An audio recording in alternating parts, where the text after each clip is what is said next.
Hello everyone, लाया हूँ आपके लिए एक और मज़ेदार कोरियन ड्रामा जिसका नाम है माय डेमन। तो ड्रामा की स्टार्टिंग में ही हमें फीमेल लीड दोही को दिखाया जाता है जो एक सुनसान रास्ते पर किसी से अपनी जान बचाते हुए भाग रही थी। वो अपने वॉइस ओवर से बताती है कि मुझे तो ये भी नहीं पता है कि इस दुनिया में कौन मेरा दोस्त है और कौन मेरा दुश्मन। तभी उसकी नजर सामने से आ रहे उस आदमी पर जाती है जिसे देखकर वो सोचती है कि ये जो आदमी मेरी तरफ आ रहा है ये मेरा दोस्त है या फिर कोई शैतान। दोही के पास अब इसके अलावा और कोई रास्ता नहीं होता है, इसीलिए वो बिना कुछ सोचे उस आदमी की तरफ जाने लगती है। जिसके बाद सीन कट होता है और हमें 200 साल पहले का समय दिखाया जाता है जहाँ पर एक टेंट से बने चर्च के अंदर सभी लोग गॉड से प्रेयर कर रहे होते हैं क्योंकि वो लोग बहुत ज्यादा डरे हुए होते हैं। और चर्च के फादर उन सभी लोगों को डेमन के बारे में बता रहे होते हैं कि डेमन अक्सर लोगों को गुमराह करने के लिए उन्हें लालच देते हैं और उन्हें अपनी बातों में फंसा लेते हैं। तभी वहाँ पर हम एक मास्क पहने आदमी को देखते हैं जो उस पॉट के अंदर अपना हाथ डालकर अपनी पावर से उसके अंदर फ्लावर्स बना देता है और उसमें से एक फ्लावर लेके इनकी तरफ आने लगता है। अचानक वहाँ की सभी कैंडल्स अपने आप बुझ जाती है और उन सभी लोगों की नजर उस मास्क पहने आदमी पर जाती है जिसे देखकर वो सभी लोग बहुत ज्यादा डर जाते हैं और चिल्लाने लगते हैं कि डेमन आ गया, डेमन आ गया, और वो लोग वहाँ से भागने लगते हैं। जिसके बाद वो मास्क पहना आदमी अपना मास्क हटाकर अपना फेस रिवील करता है। तब हमें पता चलता है कि ये और कोई नहीं बल्कि हमारा मेन लीड गोवान है जो पाताल लोक से आया एक डीमन है। वो अपने वॉइस ओवर से बताता है कि इंसान के केवल 3 दुश्मन होते हैं, पहला उनकी बुरी आदतें, दूसरा खाना और तीसरा शैतान।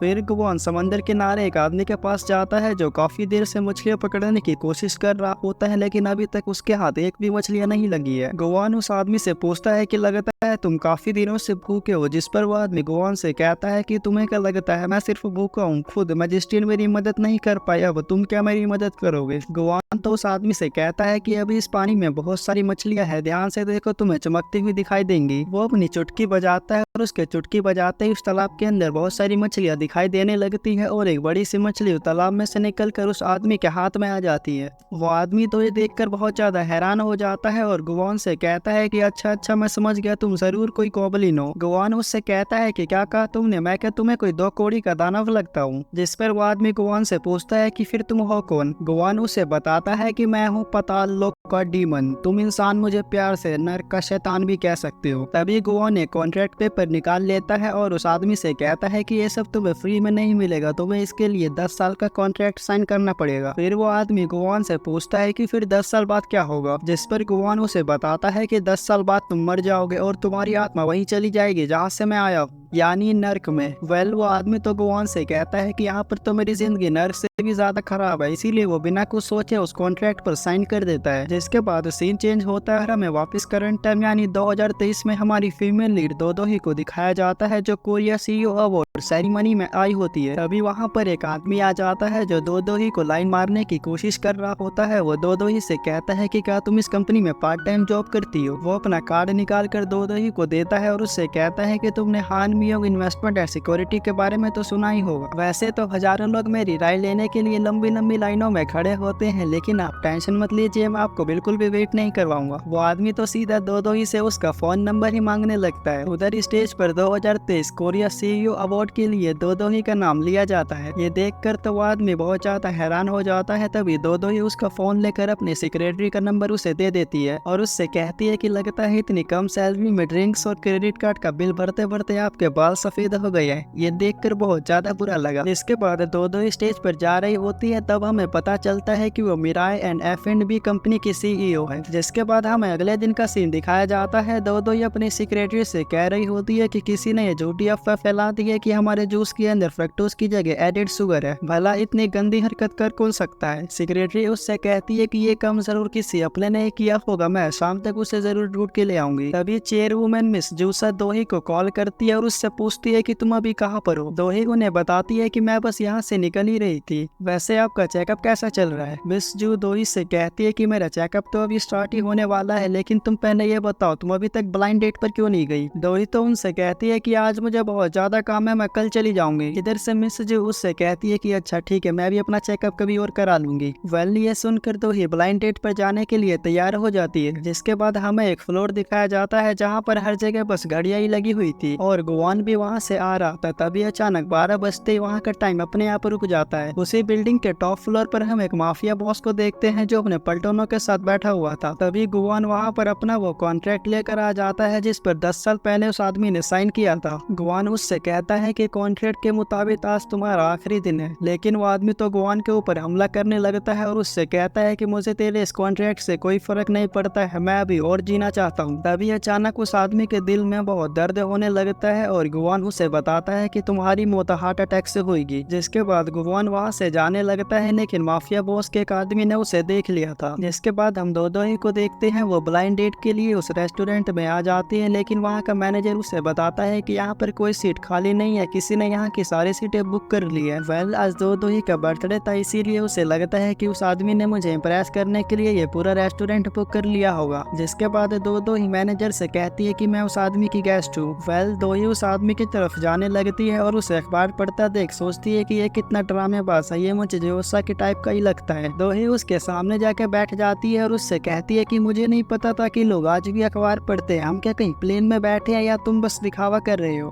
देखो मैं तुम्हें पहले ही बता रही हूँ, मेरा काम ही मेरी जिंदगी है और मुझे लड़कों में कोई इंटरेस्ट नहीं है। वेल अखबार हटाते ही हमें पता चलता है कि वो आदमी और कोई नहीं बल्कि गुवान था। वो इतना क्यूट और हैंडसम लग रहा था कि दो ही तो उसे बस देखती ही रह जाती है। गुवान तो सुनकर थोड़ा इरिटेट हो जाता है। वो उससे कहता है कि तुम अपनी जिंदगी काम में बिताओ या आराम में, मुझे उससे क्या फर्क पड़ता है, और तुम्हें पर्सनल बातें बताने का इतना ही शौक है तो एक काम करो, मुझे अपना ATM पिन नंबर बता दो। दो ही तो सुनकर बहुत हंसने लगती है और उससे कहती है कि क्या हम पहले कहीं मिले हैं या हम पहले कहीं डेट पर गए हैं या तुम मेरे स्कूल के कोई बचपन के दोस्त हो। गुवान उससे कहता है कि बिल्कुल भी नहीं। फिर दो ही उससे गुस्से में पूछती है कि फिर ऐसी बातें करने की तुम्हारी हिम्मत कैसे हुई जैसे हमारी पुरानी पहचान हो। गुवान तो उसे और गुस्सा दिलाने के लिए उससे कहता है कि मेरी नजर में सारे इंसान मामूली ही है। दो ही उसे घूरते हुए अपने मन में सोचती है कि ये थोड़ा सा पागल लगता है लेकिन हैंडसम भी है। जिसके बाद वो तो वहाँ से जाने ही लगती है। तभी चेयरमैन जूसा उसे मैसेज करती है और उससे कहती है कि मैं यहाँ पर बिल्कुल ठीक हूँ, उम्मीद है तुम्हारी डेटिंग भी वहाँ पर एकदम ठीक चल रही होगी। अगर तुमने वहाँ से भागने की कोशिश करी तो मैं अपना ट्रीटमेंट बीच में ही रोक दूंगी। वेल अब वापस जाने के अलावा दोई के पास और कोई रास्ता नहीं होता है, इसीलिए वो अपने फोन में 30 मिनट का टाइमर लगा के दोबारा गुवान के पास चली जाती है। गुवान उसकी ऐसी हरकतें देखकर बहुत इरिटेट हो रहा था। वह उससे कहता है कि मैंने शांति से खाना खाने के लिए ये पूरा रेस्टोरेंट बुक करा है, अगर तुम खाना खाने की जगह ढूंढ रही हो तो यहाँ पर आसपास बहुत सारे रेस्टोरेंट है, तुम वहाँ पर भी जा सकती हो। दोई गुस्से में उससे कहती है कि अगर तुम्हें इतना ही पता है तो तुम ही वहाँ क्यों नहीं चले जाते। गुवान उसे घूरता हुआ अपने मन में सोचता है कि कौन है ये पागल औरत। वेल दूसरी तरफ हम दोही के असली ब्लाइंड डेट को देखते हैं जो दरअसल किसी और रेस्टोरेंट में बैठा हुआ था। दोही तो गलती से गुवान के पास चली गई है और उसे लग रहा है कि मैडम जूसा ने इसे ही ब्लाइंड डेट के लिए चुना है। इधर हम दोही के असली ब्लाइंड डेट को देखते हैं, वो उसकी प्रोफाइल पढ़ रहा होता है जहाँ से हमें पता चलता है कि जब दोही 11 साल की थी तो उसके माता पिता की एक कार एक्सीडेंट में डेथ हो गई थी और तब मिस जूसा ने उसे अडॉप्ट कर लिया था। इधर हम वापस दोही और गुवान को देखते हैं। दोही उससे कहती है चलो कोई बहाना सोचते हैं, कह दो तुम मेरी खूबसूरती बर्दाश्त नहीं कर पाए। गुवान को तो सुनकर बहुत ज्यादा गुस्सा आ जाता है। वह उससे कहता है कि तुम ये जोर जबरदस्ती क्यों कर रही हो, जिस पर दोही उससे कहती है कि मुझे ये करने का कोई शौक नहीं है, यह ऑर्डर तो ऊपर से आया है। ऊपर से ऑर्डर आया है ये सुनकर गुवान तो थोड़ा डर जाता है क्योंकि उसे लगता है कि दोही को ऊपर वाले ने भेजा है मेरे से सेटिंग करने के लिए। उसे लगता है कि दोही को गॉड ने भेजा है। गुवान तो घबराता हुआ उससे पूछता है कि आखिर आप है कौन, आपका नाम क्या है, जिस पर दोही उससे कहती है कि यहाँ ब्लाइंड डेट पर एक दूसरे को जानना जरूरी है। वो अपना कार्ड निकाल कर उसे दे देती है, जिसके बाद दोही उससे उसका कार्ड मांगती है, लेकिन गुवान उसे मना कर देता है और उससे कहता है कि मुझे तुम्हारी तरह अपनी पर्सनल इन्फॉर्मेशन किसी को बताने का शौक नहीं है। वेल गुवान उससे दोबारा पूछता है कि क्या ऑर्डर आया है ऊपर से। ये सुनकर दोही को तो थोड़ा अजीब लगता है। वो उससे कहती है कि क्या तुम्हें सच में नहीं पता है हम यहाँ पर क्या करने आए हैं। दोही उसे समझाती है कि हम यहाँ पर शादी से पहले ब्लाइंड डेट के लिए आए हैं, जिस पर गुवान उससे कहता है कि अच्छा ईश्वर ने मुझे यहाँ तुम्हारा ब्लाइंड डेट बनाकर भेजा है। दोही को तो सुनकर बहुत ज्यादा हंसी आ जाती है। वह उससे कहती है कि अरे नहीं, उन्हें ईश्वर कहना कुछ ज्यादा हो जाएगा, वैसे मिस ऑलमाइटी जोसू और तुम्हारी जोड़ी एकदम बढ़िया रहेगी। खैर अब गुवान को समझ आता है। वह उससे कहता है कि अच्छा यानी तुम जिस ऊपर वाले की बात कर रही हो वो मिस जोसू है। जिसके बाद तो गुवान वहाँ पर पागलों की तरह हंसने लगता है, जिस पर दोही उससे कहती है कि लगता है तुम्हें कोई शौक लगा है। गुवान उससे कहता है है कि तुम पहली लड़की हो जिसकी वजह से आज मैं इतना नर्वस हुआ हूँ। वेल तभी वहाँ पर हम उस माफिया बॉस के आदमी को देखते हैं, उसने गोवान को आते हुए देख लिया था। इधर दोही गोवान से कहती है कि तुम्हारा टाइम ओवर हो गया और वो वहाँ से जाने लगती है। दूसरी तरफ से वो वेटर गोवान का केक लेके उसके पास आ रहा होता है, लेकिन तभी पीछे से वो माफिया बॉस का आदमी उस केक को हवा में फेंक देता है। अब वो केक दोही के ऊपर गिरने वाला होता है, लेकिन तभी वहाँ पर गोवान आ जाता है जो एक हाथ से दोही को और दूसरे हाथ से केक को बचा लेता है। वेल दोही तो गोवान को देखती रह जाती है और इसी के साथ हमारे इस पार्ट की एंडिंग हो जाती है। अब इससे आगे की स्टोरी हम इसके अगले पार्ट में देखेंगे। जब तक के लिए टाटा एंड बाय बाय।